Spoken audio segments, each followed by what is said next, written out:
우리 성가대 찬양 대단히 감사합니다. 아침 일부 예배를 7시에 드리는데 막 비가 쏟아져요. 제가 걱정이 될까요? 안 될까요? 걱정이 되죠. 하나님 좀 도와주시죠. 평상시 같으면 그랬는데 오늘은 그저 마음이 평안해요. 오랜 동안 기도를 했어요. 우리 교인들하고 제가. 하나님께서 오이코스 초청주의를 하는데 우리가 작정한 사람 기도했으니까 오실 줄 믿습니다. 믿고 기도했으니까 비가 오든 안 오든 상관이 있어요? 없어요? 없잖아요. 그냥요. 정말 성도님들, 또 우리 부모님들, 형제들, 이웃 사람들 초청해서 함께 예배 드릴 수 있어서 대단히 감사합니다. 여러분 옆에 누가 왔는가 한번 보면 처음 보는 사람이지만 그래도 좀 마음이 활짝 열리거든요. 반갑습니다. 한번 인사했으면 좋겠어요. 네, 반갑습니다. 고맙습니다. 네. 저희 교회는 해마다 이 가을 11월 첫째 주일날 오이코스 전체 출석 주일 이런 주제로 이렇게 부모님들과 형제들, 친한 사람들 초청하고, 그 다음에 교회 다니다가 형편 때문에 좀 쉬는 사람들이 있어요. 특별히 코로나 환경 때문에 아직도 그 영상 예배 드리는 분들, 또 연세 드신 분들은 걱정이 돼서 예배 나오지 못한 사람들이 있는데 그분들을 다시금 예배당으로 불러서 예배 드리자. 그걸 오이코스 초청 주일이라고 합니다.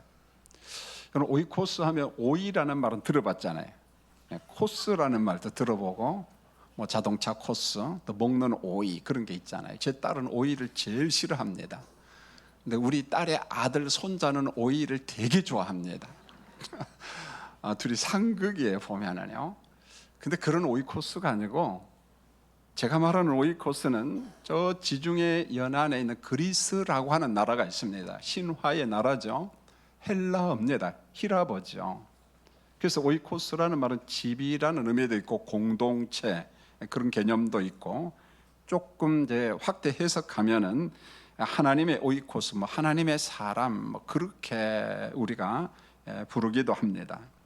그래서 이 오이코스 운동하는 것은 정말 우리와 같이 살고 있는 사람들을 주의 전으로 불러서 그 공동체 속에서 함께 예배드리고 그의 영혼이 그리스도를 접할 수 있도록, 만날 수 있도록 어떤 면에서 소개하는 시간입니다. 오늘 이 날을 위해서 가족들과 친구와 이웃을 초청한 우리 성도들에게 먼저 감사드립니다. 하나님이 주신 성경 말씀을 읽다 보면은 사람들에게 요구하는 게 있어요. 물론 요구 명령이 참 많습니다. 하라, 하지 말라, 뭐 이런 명령이 참 많지만은 그 대표적인 게 뭐냐면은 하나님의 존재를 믿어라, 이런 말이 나와요. 하나님의 존재를 믿고 또 그분께서 주신 말씀을 믿어라, 이런 요구가 나옵니다. 그래서 성경에서 가장 중요시 여겨하는 단어가 믿음이라는 단어입니다. 보면은 자, 믿어라, 하나님의 존재를 믿고 말씀을 믿어라. 그러니까 신뢰라는 말은 전혀 다른 거죠. 이 트러스트라는 말하고는 전혀 다른 내용입니다. 믿음이 얼마나 중요한가? 히브리서 11장에 보면은 우리 믿음의 조상들이 쭉 목록이 나오는데 정말 귀감이 되는 사람들이거든요. 근데 그 사람들에게 있어서 가장 장점이 뭐냐? 믿었다는 거예요. 하나님의 존재와 약속을 믿었다는 겁니다. 그 믿음이 얼마나 중요한가를 성경은 이렇게 이야기합니다. 여러분 히브리서 11장 6절 한번 스크린 보고 같이 한번 읽겠습니다. 시작. 믿음이 없이는 하나님을 기쁘시게 하지 못하나니 하나님께 나아가는 자는 반드시 그가 계신 것과 또한 그가 자기를 찾는 자들에게 상 주시는 이심을 믿어야 할지니라. 여러분 여기에 보니까 믿음이 없이는 하나님을 기쁘시게 할 방법이 없습니다. 자, 이 정도뿐만 아니라 하나님께 나아가는 자는 한 가지 또 믿어야 된다. 그분이 약속한 것을 믿으라는 거예요. 그분이 약속하신 은혜, 축복이 내 것됨을 믿어라 이렇게 말씀하고 있습니다. 자, 성경에 보니까 하나님의 구원과 하나님이 약속하신 복을 내가 누리고 경험할 수 있는 통로가 있는데, 뭐 이 통로 저 통로 많은 것이 아니라 아주 통로의 유일성에 대해서 강조를 합니다. 유일한 통로가 있는데 예수 그리스도다. 그리스도를 통해서 그 믿음과 구원과 하나님의 복이 우리에게 임한다, 이렇게 말씀하고 있어요. 그래서 말합니다. 예수님을 믿으며 구원받는다. 자, 예수 그리스도를 믿음으로 말미암아 약속하신 복을 경험하라. 경험하라 이렇게 이야기합니다. 심지어 우리가 살아가는 이 세상에서 불의한 것과 부닥치잖아요. 여러분, 세상 할 때 성경은 두 종류로 이야기합니다. 하나는 선교의 필드라는 긍정의 의미가 있어요. 우리가 섬겨야 될 세상. 또 하나는 부정의 의미가 있습니다. 불의한 세상, 이기적이고 죄악이 범람 많은 세상. 이 두 번째 세상을 이길 수 있는 방법이 무엇이냐 이야기합니다. 요한일서 5장 4절에 보니까 무릇 하나님께로부터 난 자마다 세상을 이기느니라. 세상을 이기는 승리는 이것이니 우리의 믿음이라 이렇게 말합니다. 자, 불의하고 죄악된 세상, 우리의 관계를 파괴하는 어두움을 무엇으로 이길 수 있느냐? 하나님이 주신 믿음을 통해서 그것을 능히 이길 수 있다. 믿음을 그렇게 강조하고 있습니다. 여러분, 제가 믿음으로 구원받는다 라고 이야기했을 때 성경에서 이 믿음, 그리고 우리가 구원받는다라고 하는 말은 어떤 자연적인 결과로 얻어지는 게 아니에요. 어떤 진화적인 결과로 얻어지는 게 아니라는 거예요. 시간이 지나면 자연스럽게 믿어지고 어떤 결과가 나타난다, 그런 말이 아니올시다 여러분. 저는 이 성을 주신 하나님께 대단히 감사하고 있어요. 우리에게 지각을 주신 하나님께. 여러분, 사람이 왜 중요합니까? 이성적 존재라는 거잖아요. 여러분, 이성이 있기 때문에 우리는 판단합니다. 자, 오늘 교회 가자. 그래 가자. 내가 판단하는 거예요. 아, 나는 가기 싫다. 내가 판단하는 겁니다. 보면 왜요? 우리가 이성이 있기 때문에 그래요. 여러분, 그것보다 더 멋진 이성이 뭐냐면 비판 능력이 있다는 겁니다. 우리가 매사 그저 긍정적으로 생각한 게, 글쎄요, 그게 바람직한가요? 맹종하는 게 그렇지 않다고 봅니다. 뭔가 아닌 것은 비판하고 또 비판하고, 그러면은 비판으로 끝나는 게 만사체고냐 천만의 말씀이에요. 대안을 제시할 수 있는 능력이 우리 인간에게 있다는 거예요. 그래서 만약에 내가 제 대안을 제시 못한다면 비판 안 하고 그냥 끝나는 게 좋아요. 보면은요, 그냥 비판만 하고 부정적으로 판단만 하고 대안을 제시하지 못한다면 뭐 하자는 건가요, 여러분요? 여러분, 우리 인간에게 바로 뭔가 비판하는 능력이 있고 대안을 제시할 수 있는 탁월함이 있다는 거예요. 그게 인간의 탁월성이잖아요, 보면은. 목회자로서 단순히 그저 성경 몇 구절 읽고 설교하고 그저 기도합시다, 여러분, 그러진 않습니다. 보면은요, 저도 목회자로서 많은 책을 연구를 하면서 목회하는 편입니다. 그러면 성경만 읽느냐, 기독교 서적만 읽느냐, 그렇진 않아요. 사회과학 책, 자연과학, 그 밖에 모든 종교에 관계된 책을 읽어요. 힌두교에 관계된 거, 불교에 관계된 거. 여러분, 우리는 제사 문화가 있기 때문에 제사법에 대해서도 이미 이야기를 합니다. 연구를 합니다. 가끔 가다가 제사 이야기를 하면은 토론을 해요. 제가 조금 더 아는 것 같아요. 보면은요, 정통을 잘 모르고 있더라고요. 보면은요, 제사상을 어떻게 차리는가 그것도 압니다. 보면 그런 연구가 필요하죠. 그래야만 교인들하고 소통이 가능하기 때문에 그래요. 그러나 하나님과 직통한다는 사람이 가끔 있어요. 기독교인들 가운데 성경도 무시하고 모든 일반적인 학문도 다 무시해버리고 그저 나는 기도 열심히 해서 하나님과 직통한다, 어떤 영적 엘리트주의에 빠진 사람, 신비주의자들이잖아요. 사회 문제를 많이 일으키잖아요. 보면은요, 전 그런 사람 정말 싫어합니다. 여러분, 그렇다고 해서 제가 어떤 성경의 말씀과 능력을 제한하는 적이 없어요. 거부하지 않습니다. 여러분, 성경을 보세요. 하나님의 기적이 있어요. 하나님의 섭리, 돌보심이 있다는 거예요. 그 다음에 우리가 기도할 때 기도 응답의 은혜가 또 있습니다. 그래서 성경은 하나님의 존재를 둘로 이야기합니다. 영원부터 영원까지 계신다라는 말, 초월성. 그런데 저 멀리 계시는 하나님이 아니라 언제나 우리에게 친밀하게 다가오시는 하나님. 그래서 사도 바울은 하나님을 일컬어 아바, 아버지 이렇게 말합니다. 아바라고 하는 말 아람어예요. 지금의 시리아 언어입니다. 고대 언어입니다. 하나님을 일컬어 하나님, 그렇게 말하지 않냐고, 나의 아바, 아버지.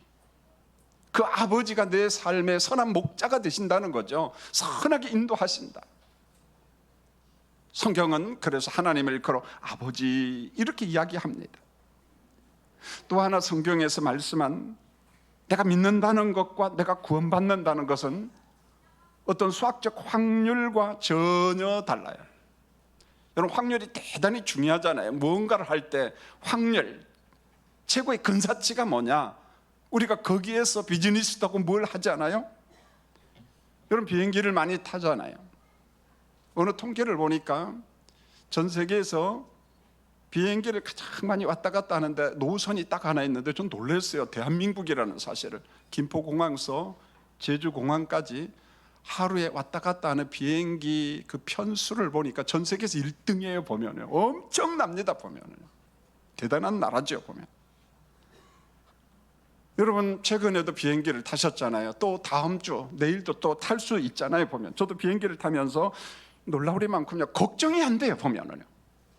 왜 걱정이 안 될까요? 이 비행기는 정비를 아주 잘했을 것이라는 신뢰. 자, 우리가 그것을 믿음이라는 단어를 씁니다. 그러나 신뢰 이렇게 말하잖아요. 아니야, 이 조종사는 조정을 아주 잘할 거야 라는 신뢰.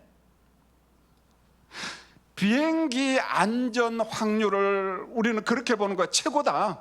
이거 사고 안 날 거야. 어떤 확률에 의해서, 나의 경험치에 의해서, 자, 경험해 보니까 늘 안전해.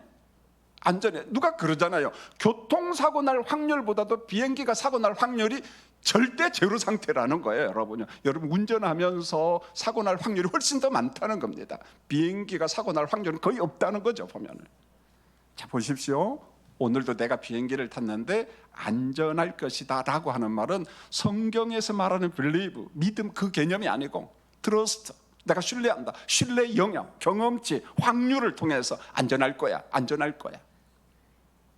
자, 그렇게 이야기를 합니다. 그런데요, 내가 예수님을 믿고 구원받는다는 것은 자연적 결과도 아니고 어떤 확률이나 경험치에 의한 것도 아니고 성경은 정확하게 이야기합니다. 하나님의 선물이다라고 아주 명확하게 이야기합니다. 하나님의 선물이다. 여러분, 오늘 읽은 에베소서 2장 10절을 보면은요, 8절입니다.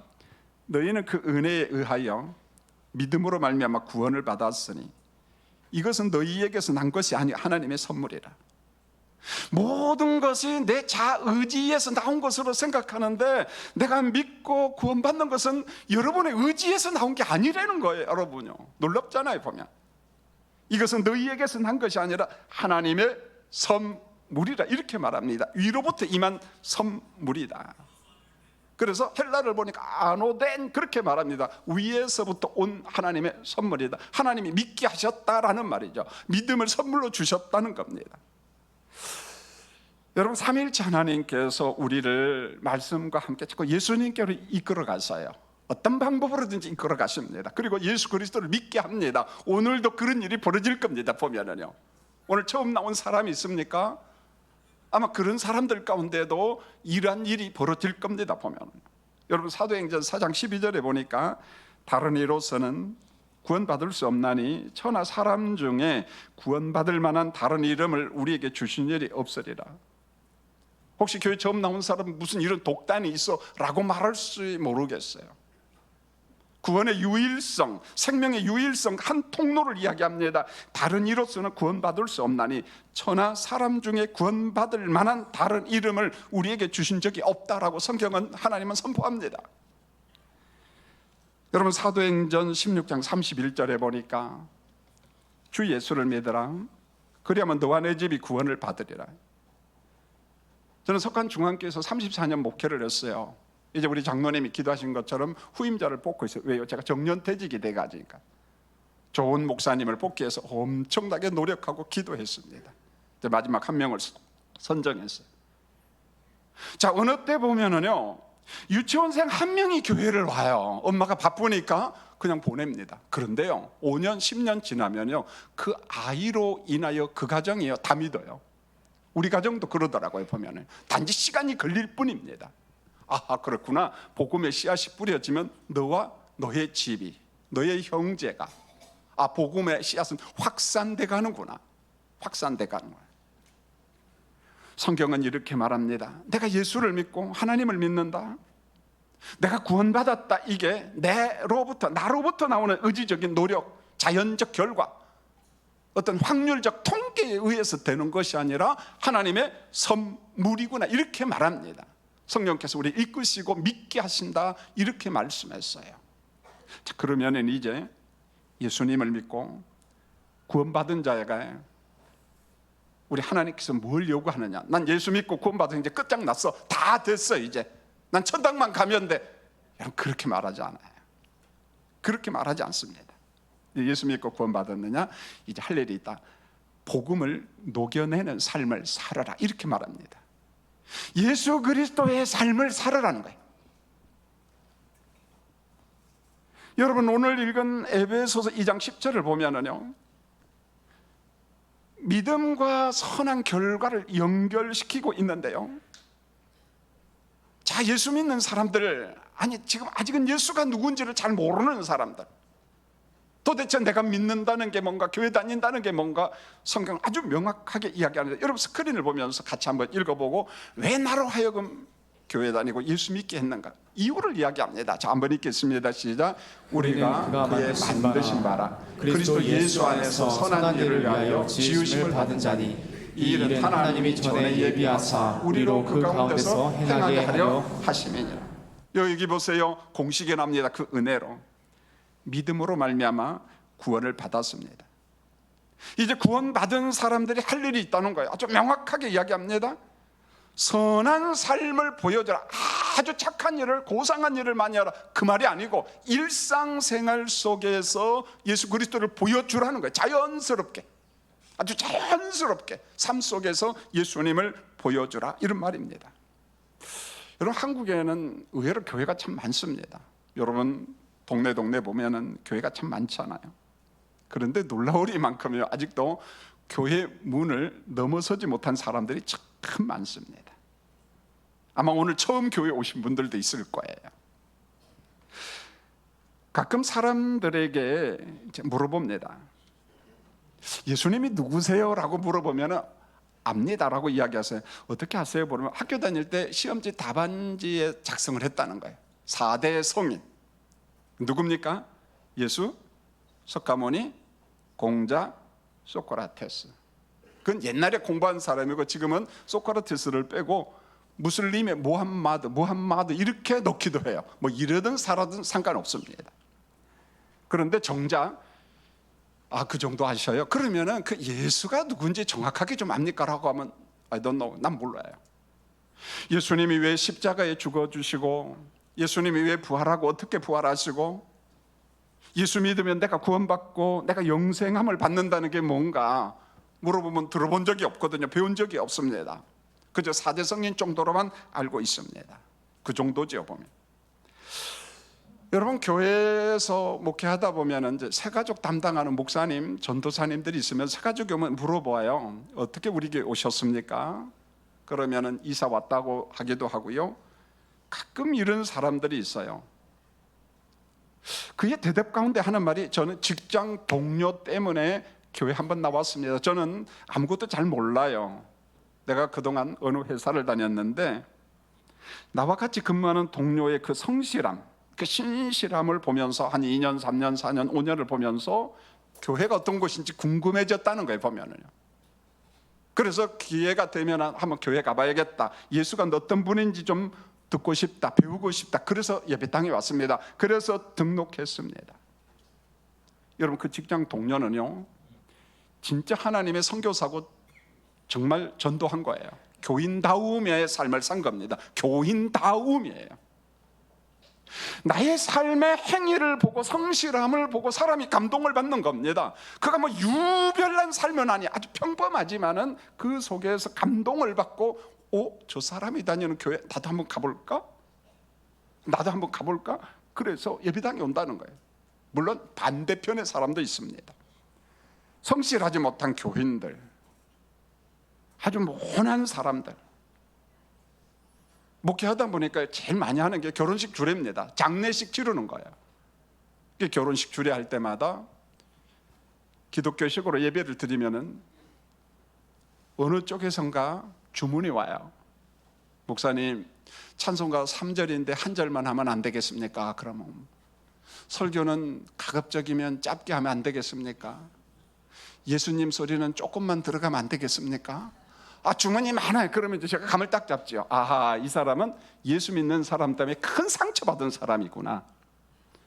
왜요? 인생 살다 보니까 관계를 맺고 사업하다 보니까 이 사람 저 사람 만나잖아요. 그런데 얼마나 까다로운지, 깍쟁인지요.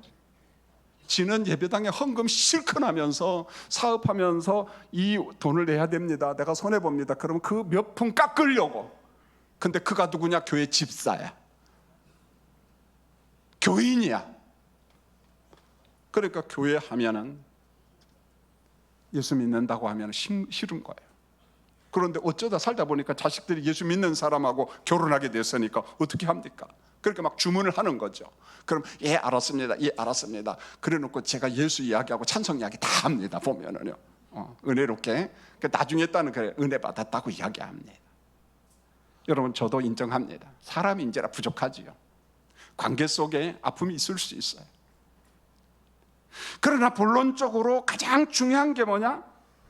나로 하여금 예수 믿고 예배당에 오고 교회 다니게 한 목적이 뭐냐? 오늘 본문 10절을 다시 한번 보시면은 예수님을 믿는 사람들이 무엇하는 사람이냐는 거예요. 무엇하는 사람.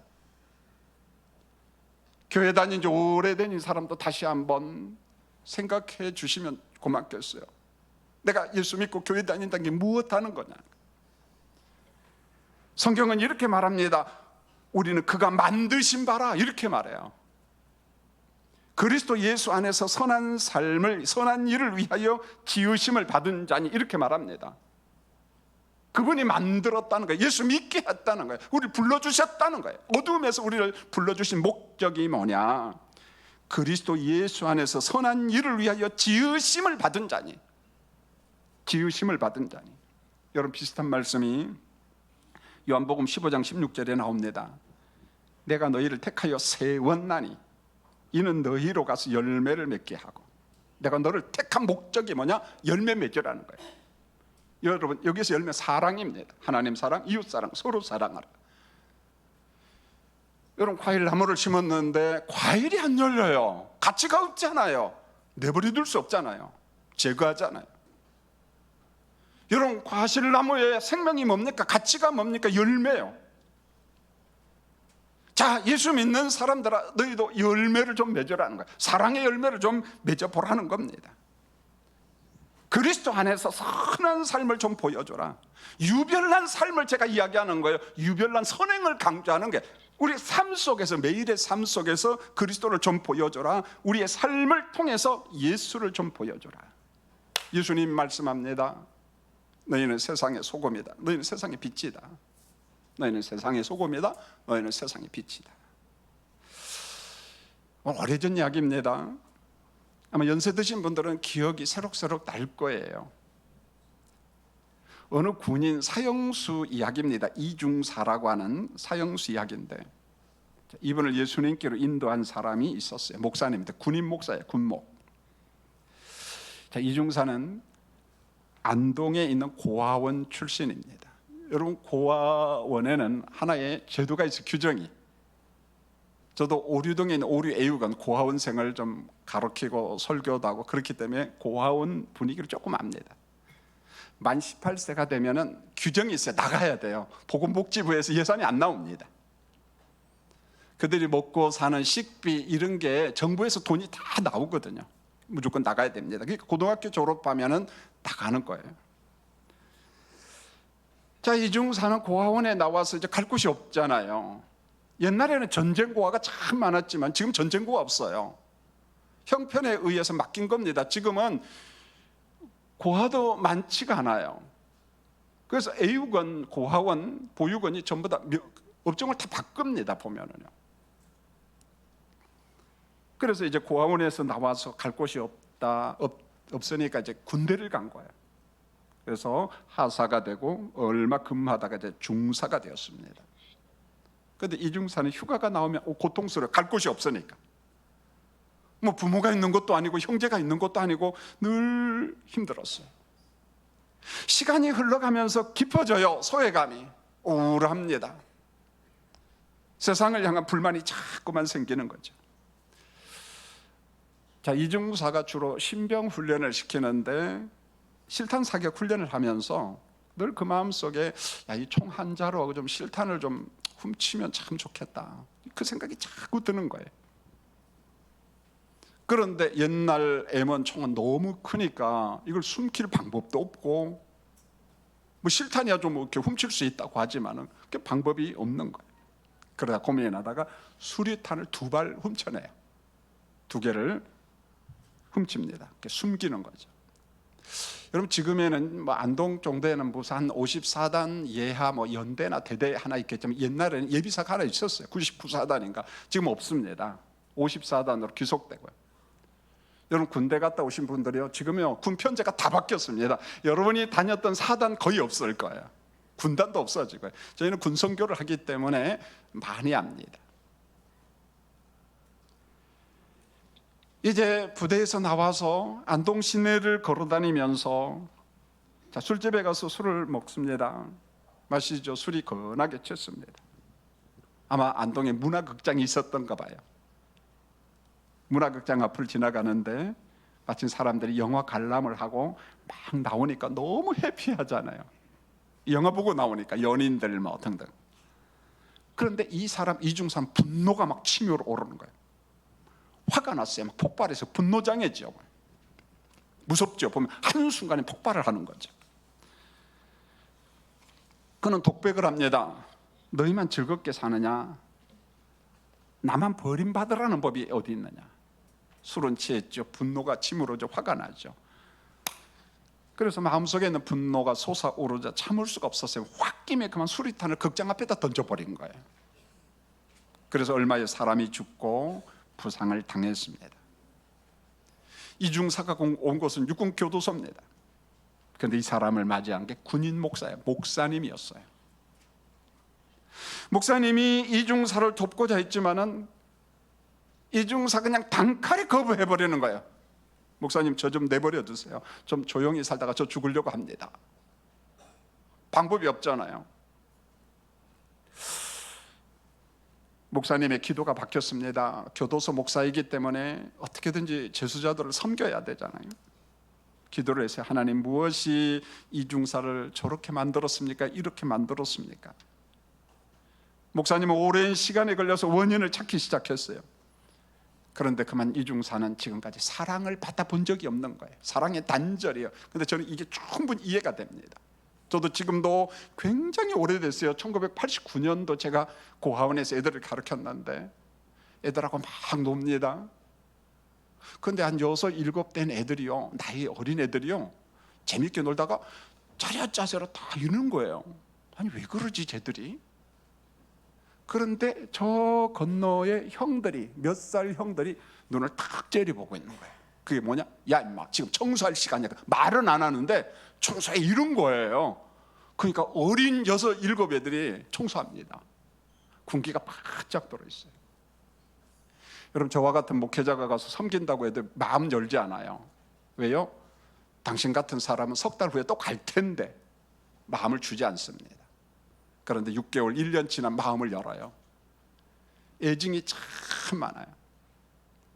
엄마 아빠에 대한 그리움, 사랑, 증오. 왜 나를 버렸지? 애증이 그들 속에 굉장히 많습니다. 그 상처예요. 저는 그런 걸 봤거든요. 사랑의 단절이라는 게 뭔 줄 저는 압니다. 목사님이 탄식을 합니다. 하나님, 이중사에게 사랑을 주지 못한 것은 우리 책임입니다. 우리 사회 책임입니다. 이 목사의 책임입니다. 탄식하면서 하나님 앞에 기도합니다. 시간이 좀 흘렀어요. 이제 목사님과 이중사가 손을 잡고 웁니다. 지금 이중사를 이렇게 만든 것은 우리 잘못입니다. 우리 잘못을 용서해 주라고. 이중사, 우리 잘못을 용서해 주라고. 마음이 열리죠. 이제 시간 속에서 이중사도 울고 목사님도 함께 울었습니다. 목사님의 사랑으로, 섬김으로 이중사의 마음이 조금씩 열려요. 이때 군인 목사님이 그래도 장교니까 이제 말을 갖다가 좀 트는 거죠. 보면, 이중사, 내가 한 분을 소개하고 싶은데, 근데 그분은 과거에도 이중사를 사랑했고 지금도 사랑하고 앞으로도 사랑하는 분이야. 그러니까 이중사가, 목사님, 그런 분이 있어요? 누구신데? 그러니까, 하나님 우리 아버지야. 이제 하나님 아버지가 누군지는 알죠. 보면은, 목사님, 저를 그분께로 인도해 주세요.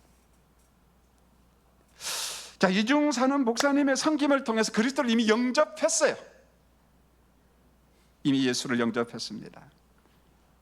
이중사가 목사님한테 부탁합니다. 목사님, 한 가지 부탁이 있습니다. 목사님, 저는 이제 사형당해서 죽지만은 제 몸의 일부를 누군가에게 주고 싶습니다. 그런데 교도소 규정 가운데 이등에 총살, 사형을 당한 사람은 장기를 줄 수가 없고 딱 한 가지만 줘요. 눈만 가능합니다.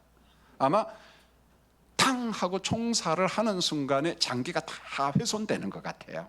그러니까 다른 장기는 못 주고 눈 하나는 줄 수 있어요. 군의관하고 협의를 하고 사형 집행관하고 협의를 한 다음에 이제 눈은 기증하기로 하고, 이제 이중사고 목사님하고 약속을 합니다. 목사님, 이 찬송가를 꼭 불러주세요. 저를 사형 집행할 때. 그리고 3절을 부를 때 저를 사형시켜 주십시오.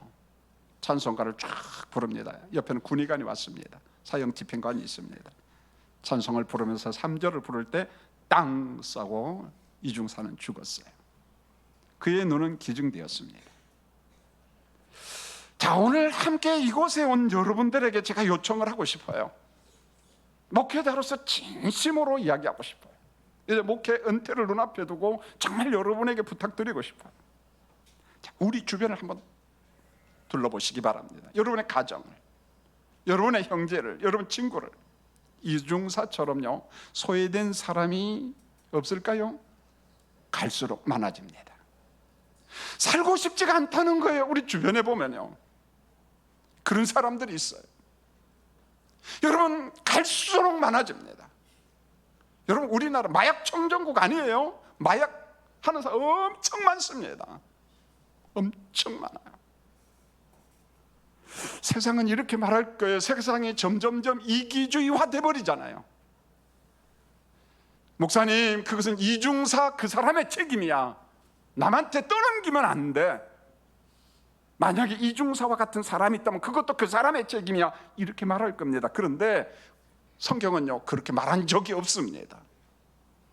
요한일서 4장 20절로 21절, 여러분, 우리에게 경고를 합니다. 사실은 무서운 말씀이에요. 여러분 한번 읽어보실까요? 읽겠습니다. 시작. 누구든지 하나님을 사랑하노라 하고 그 형제를 미워하면 이는 거짓말하는 자니 보는 바 그 형제를 사랑하지 아니하는 자는 보지 못하는 바 하나님을 사랑할 수 없느니라. 성경은 이야기합니다. 예수 믿는다고 하는 사람한테 거짓말하지 말라. 보이지 않는 하나님을 사랑한다고? 그러면 보이는 형제부터 사랑해. 충격이잖아요. 난 믿음이 좋은 줄 알고 난 하나님을 사랑한 줄 알았는데 그 하나님께서 이야기합니다. 보이지 않는 하나님을 사랑한다고 좋다. 그러면은 보이는 형제, 여러분의 가정을, 여러분 부모님을, 여러분 친구를 사랑하라. 관심을 가져라. 좀 돌봐줘라. 살고 싶지 않다고 하는 사람들, 고통당하는 사람들 좀 관심을 가져줘라. 여러분, 우리 중에도, 우리 가족 중에도요, 소외된 사람이 참 많습니다. 부부인데도요, 높은 담을 쌓고 사는 사람이 참 많아요. 남남처럼 살아갑니다. 부모 형제도 마찬가지입니다. 이해를 못할 때가 참 많죠. 보면은 하나님은 명령합니다. 바로 그 보이는 형제 한 사람을 좀 사랑하라. 나를 사랑한다고? 좋아. 그러면 그 형제, 그 가족, 그 자녀, 그 사람 좀 돌봐줘. 좀 관심 좀 가져줘. 성경이 이야기하는 거예요. 우리 교회 청년 중에 치과병원 위생사가 있어요. 단국대학교 치공학과를 나온 것 같아요. 아버지는 충북 영동 심천면에서 목회를 합니다. 충남대학교를 졸업하고 총신대 신학대학원을 졸업하고 시골에서 목회를 하죠. 아들도 경희대 치대를 나와서 치과의사 합니다. 딸은 경희대 병원의 간호사입니다. 그러니까 이 막내딸도 치과병 이생사로 일을 합니다. 그리고 지난번 추석 연휴가 굉장히 길었잖아요. 그래서 야 성혜야, 연휴 기간에 아버지한테 가야지. 그러니까 목사님 나 이번에 못 가요 그러더라고. 아니 왜 못 가? 엄마가 지금 암으로 투병 생활하고 있거든요. 가야지. 사실은 목사님 연휴 기간에 우리 병원 원장님하고 직원들하고 함께 인도 푸네로 단기 선교 가기로 했습니다. 그래. 뭄바이 바로 옆에 푸네가 있다는 거예요. 7박 8일 동안 전 그 말을 듣는 순간에 충격을 받았어요. 아니, 연휴 기간에 쉬어야지. 야, 너네 원장님이 도대체 어떻게 생긴 사람이냐 제가 물어봤어요. 직원들 할게 병원 문을 다 닫고 단기 선교를 간다고, 그것도 인도에 병원 직원들과 함께 원장님이. 세상에 이런 병원이 있나라는 그런 생각. 원장님이 누구시냐 물어보니까 선한 마음 치과 이태일 원장님, 아마 50은 안 넘은 것 같아요. 40대 후반 같아요. 자, 이분은요, 이번 한 번만이 아니고 추석만 되면은 그냥 병원 직원하고 같이 선교지로 떠난다는 거예요. 보면은요, 떠난다. 여러분, 치과 진료를 통해서 예수님을 증거하고 그걸 자기 소명으로 생각하는 거죠. 소명이죠, 보면. 여러분, 제 3세기 보면은요, 잇몸 질환, 치과 질환 때문에 굉장히 힘들어 하잖아요, 보면. 그런데 가만히 생각해 보니까 우리 교인들 가운데 지금 이 자리에 앉아 있는 분들 가운데도 그런 분들이 있어요. 단지 오른손이 하는 것을 왼손이 모르게 하라, 이게 자꾸만 생각이 나다 보니까, 목사님 제가 하겠습니다, 쌀 이번에 얼마 보내겠습니다, 어떻게 하겠습니다, 굉장히 많습니다, 그런데 제 이름이 드러나면 안 해요, 저 안 할 겁니다, 이렇게 말해요. 성경에서 그렇게 말씀하니까 아니요, 이것은 이야기하는 게 오히려 교육적 효과가 있습니다. 효과가 있습니다. 제가 한번 머리를 깎는데 뒷자리에 앉아 있었어요. 근데 이발사는 우리 교회 집사님이시고 아마 잘 아는 손님 같아요. 막 대화를 하는데 교회라는 욕은 다 하더라고. 보면 제가 목사인 줄도 모르고 막 이놈의 교회부터 시작해가지고 막 욕을 하는데, 처음에 열심히 들었어요. 하도 이제 욕하는 사람이 많으니까 그냥 그런갑다 하고 듣는데 이게 선이 넘어간 거야. 그 제가 가만히 있을 수가 없어서 아주 겸손하게, 선생님 제가 바로 옆에 석관중앙교회 담임 목사입니다. 그러니까 깜짝 놀라는 거예요. 선생님, 다른 교회는 잘 모르겠어요. 우리 교회는 그때 우리 석관중앙교회에서 석관고등학교에 장학금을 10명치 보냈어요. 그럼 우리가 선발하는 게 아니라 학교에서 선발을 합니다. 그러면 우리 장학금을 보내는 거예요. 그가 예수 믿느냐 안 믿느냐 그건 상관없어요. 군부대 선교, 구제, 쌀 하면은 우리 교회 배집사님 같은 경우에는 한 번 보낼 때면 200포, 300포씩 보냅니다. 교회 이름으로. 단 침묵하는 거죠, 우리가. 1년에 보통 뭐 4, 500 몇 포씩 보냅니다. 제가 봐도요, 참 대단해요, 보면은요. 그런데 이걸 갖다가 막 소문 내고 그러지는 않아요. 근데 우리 교회만 그러냐? 아니에요, 여러분. 그 다음에 제가 물어봤어요. 선생님은 1년에 몇 번 구제합니까? 아니, 평생에 지금까지 몇 번 했습니까? 그러니까 침묵, 아무 소리 못하는 거예요. 선생님, 이제 교회에 대해서 조금 더 알고 그렇게 좀 이야기하는 게 좋지 않겠습니까? 그러니까 굉장히 부끄러워하고 몸둘 바를 모르고. 제가 화를 낸 것은 아닙니다. 여러분, 오늘 설교의 핵심은 딱 두 가지예요. 아마 여러분 인생에서 행복한 시간이 참 많죠. 진급의 행복, 직장만의 행복, 많은 행복이 있지만은 저는 오늘 참 행복한 날이라고 제가 자부하고 싶어요. 왜요? 이런 설교 말씀을 들었다는 거죠. 보면 복음을 들었습니다. 자, 첫 번째, 여러분에게 부탁합니다. 예수님을 영접하라고 성경은 이야기합니다. 예수를 믿으라. 요한복음 1장 12절, 우리가 즐겨 묵상하는 거잖아요. 한번 읽겠습니다. 시작. 영접하는 자, 곧 그 이름을 믿는 자들에게는 하나님의 자녀가 되는 권세를 주셨으니. 여러분, 성경은 많은 행위, 어떤 업적, 공덕 때문에 좋은 것 같다, 너 그런 말 안 해요. 예수를 믿으라. 예수를 믿으라. 예수를 영접하라. 하나님의 자녀가 된다. 첫 번째 조건이에요. 두 번째는 우리 선한 삶을 통해서 그리스도를 보여주라는 거예요. 선한 삶에 부담이 될 수 있어요. 그러나 평범한 삶이에요. 일상적인 삶입니다. 일상적인 삶. 예수님은 우리를 죄와 사망 가운데 건져주셨잖아요. 내가 길이요 진리요 생명이니. 유일한 통로입니다. 유일한 통로. 가끔 길 가다가 모르는 사람이요, 저한테 그래요. 혹시 교회 다녀요? 그래서 예, 교회 다녀요. 그러니까 얼굴에 꼭 교회 다닌 사람처럼 생겼대요, 제가. 그 다음에 한 수 더 나가서 이렇게 말합니다. 혹시 목사 아니에요? 그래서 무슨 귀신이 다 있냐? 제가 목사입니다. 그러면은 목사처럼 생겼대. 또 제가 조금면 여러분, 제가 목사처럼 생겼잖아요. 누가 그랬어요? 제가. 여러분, 그런 것 같아요. 내가 예수를 생각하고 말씀을 묵상하다 보면은 성령의 통제를 받는 것 같아요. 그게 삶에 고스란히 나타납니다. 여러분을 보고 길 가던 사람이 교회 다니세요? 꼭 집사 같아요. 그럴 거야 아마. 여러분 모두 다 삶의 현장 속에서 예수쟁이가 되기를 원합니다. 삶이 보여지기를 원합니다. 그리스도를 보여주라는 거예요. 예수 생명, 예수 생명, 예수 구원. 여러분, 비도 오고 오늘 주일날 부족한 김 목사 설교 들어주셔서 감사드리고요. 한 가지 꼭 부탁드리고 싶은 것은, 목사님이 아무리 설교를 은혜롭게 해도 다음 주일날은 안 오기로 약속했습니다. 이런 분들이 있어요. 근데 저는 또 믿어요. 다음 주일날 또 올 줄로 믿습니다. 그래서 이제는 주님 곁을 떠나지 말고